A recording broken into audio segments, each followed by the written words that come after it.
Yes, yes, yes, yes. It's another pick of the week. And honestly, I had a lot of different things that I wanted to say or really put against, but I thought, this a lot of Marvel Marvel has been quiet ever since Ant-Man, and we heard a little bit of news of Tom Holland and pretty much him, what kind of look he's gonna have for Spider-Man. I think he's gonna be like, the look is like Ultimate Spider-Man stuff.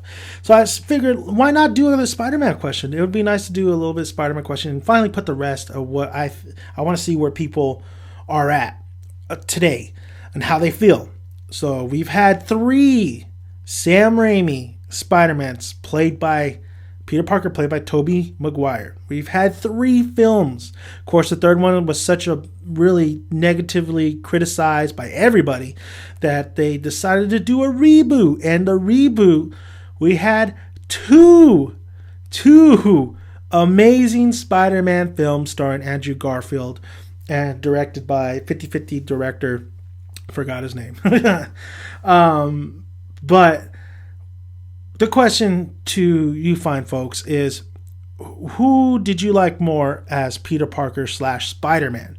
Did you like Tobey Maguire's version and did you like Tobey Maguire or did you like Andrew Garfield?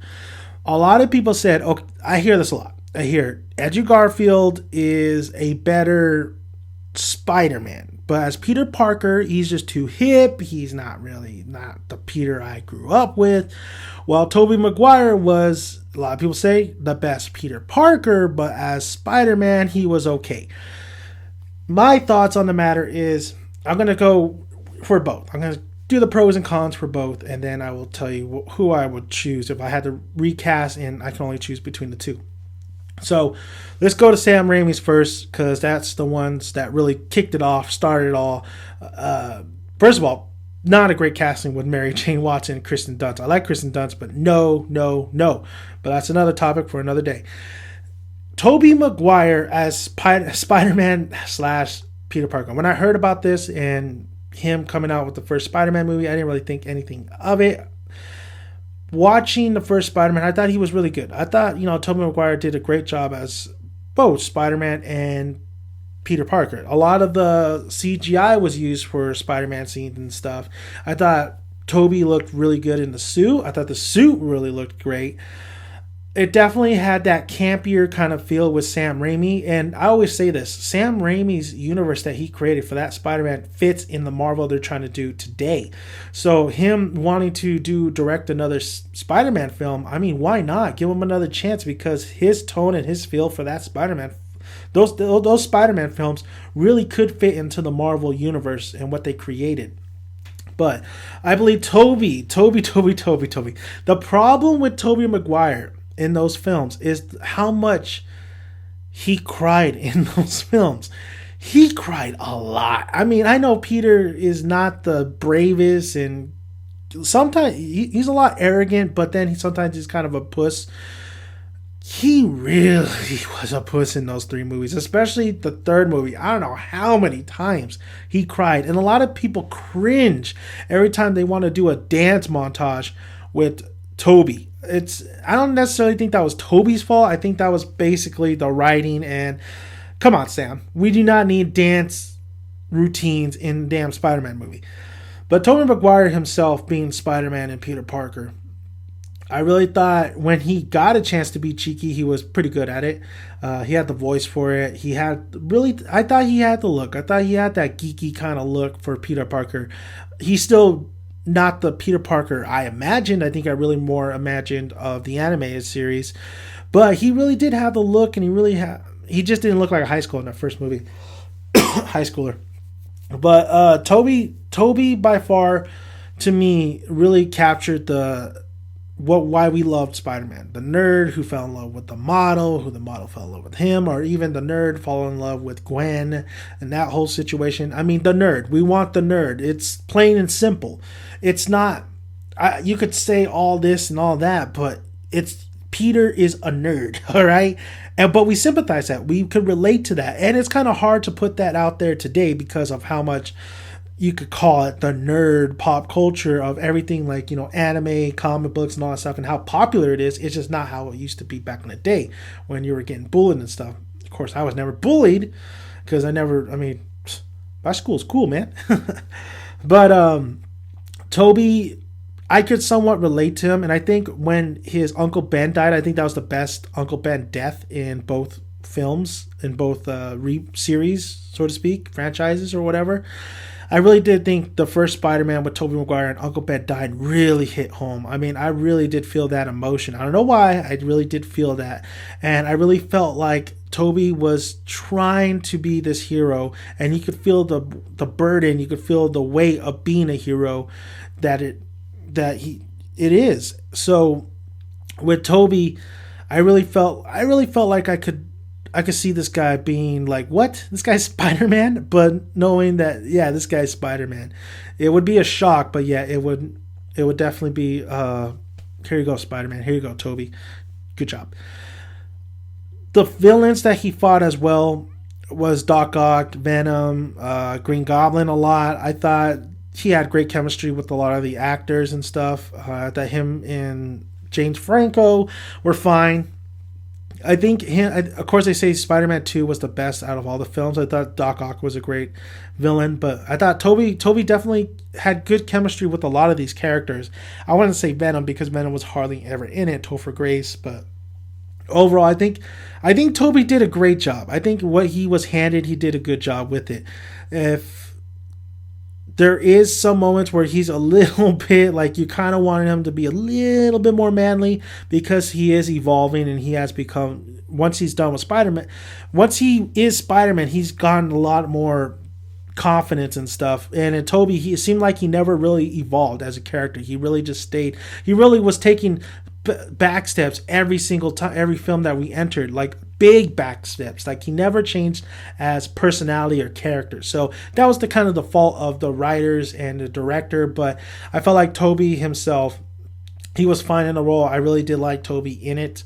I feel like there is some things, yes, that he did that was a little bit annoying. But if you give Toby another chance and you give him a right script, I think he nails that older kind of Peter Parker, him going back and saving New York City or saving wherever he is, joining the Avengers. I think Toby could fit into that universe because it'd be so odd. Yeah, that's what you want for Peter Parker, this odd little geeky kid in the Avengers. Yeah, he's swearing like, not swearing like a sailor, but he's throwing out puns and jokes at these villains that he's got mad skills. On the other hand, we have Amazing Spider-Man Andrew Garfield. Now, I will say I am not a big fan of these films, especially the first. None of them. I wasn't a big fan of the first one. I thought it was just really just a terrible, boring movie. I thought the second one was just as bad. It was more messy. I'm not going to throw that at Andrew Garfield. That isn't his fault. A lot of people said that he should have remained Spider-Man. My thought on this is Andrew Garfield really does play Spider-Man pretty good. He definitely has the jokes down. He definitely has he loves Spider-Man. You could tell his love for Spider-Man pours onto the screen. The problem I have with Andrew Garfield is his way that he conducts himself as Peter Parker. Yes, he's shy. A little bit shy. It's hard for him to talk to women sometimes, but he's a little bit arrogant, which Peter Parker is a little bit arrogant, but he's overly kind of arrogant a little bit sometimes. And then you don't really, that believability that he is a guy who struggles in not only social life, but in superhero life, that's not there. His struggle in social life is not there. Sure, like I said, that, hey, things have changed and you want to evolve and you want to go from the present time. And that's fine, but you still want to keep the same character traits and character elements for Peter Parker. You still want to try to relate to Andrew Garfield's Peter Parker. And I feel like that was not the case in both films, Spider-Man and both Amazing Spider-Man and Amazing Spider-Man 2. He just, like, when he was Peter Parker, he was trying to find his parents. And that, like I said, these two actors suffered from script writing and direction more than anything. But when I was following Andrew Garfield, I really didn't care. Honestly, I really didn't care what this guy was going through. This guy looked like a freaking model. And that's not who Peter Parker is. He's not a model. He's not going to ride a skateboard. He's not, a hipster. Sorry. He's more, like I said, a nerd. He's a nerd. Come on. Let's just tell it how it is. He's a freaking nerd. Andrew Garfield was, I guess, too pretty for his own good. He definitely was too pretty for the role as Peter Parker. Now, as Spider-Man, I did think he did a better job, and he got a lot more to do. It was more hands-on with the suit and interacting with the characters and stuff. But sometimes his voice would kind of lose out. I don't know if it was the dialogue because he's underneath the mask, this and that, but I felt like he didn't have a strong voice. He didn't have a commanding voice that we all know from Peter Parker. He had the arrogancy, he had the jokes, but he didn't have that strong vocal voice. And that always kind of irritated me every time I watched these films. Now, he definitely had the build as Spider-Man, where Toby Maguire was more a little bit shorter, he packed more muscle, but Andrew Garfield was more slender, had that more affected ability, flexibility. I mean, Andrew Garfield really looked like Spider-Man. Maybe sometimes the head, no, but he really did have the body of like Spider-Man, like a Spider-Man you would know from the comics, straight out of the comics. Of course, he didn't look like a high schooler at times, but it is what it is. I thought he had great chemistry with Gwen, Emma Stone. I thought those two worked great in that relationship. Sometimes it did, I think in the sequel, it really did kind of get like, oh, okay, they're not doing a very good job with this relationship until the end of that film.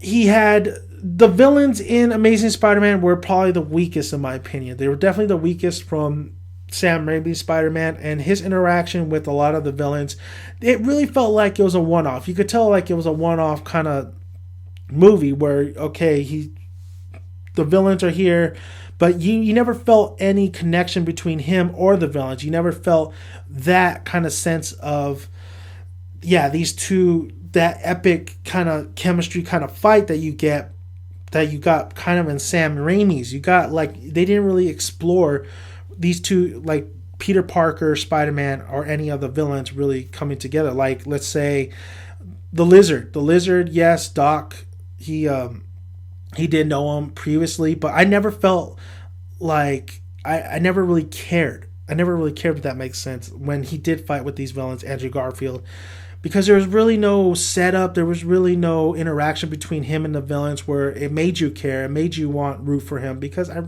it just wasn't there. Maybe you could say Harry Osborn, but even then, Harry Osborn's selfishness and how he was written was so bad, like you're just saying, what the hell's going on here?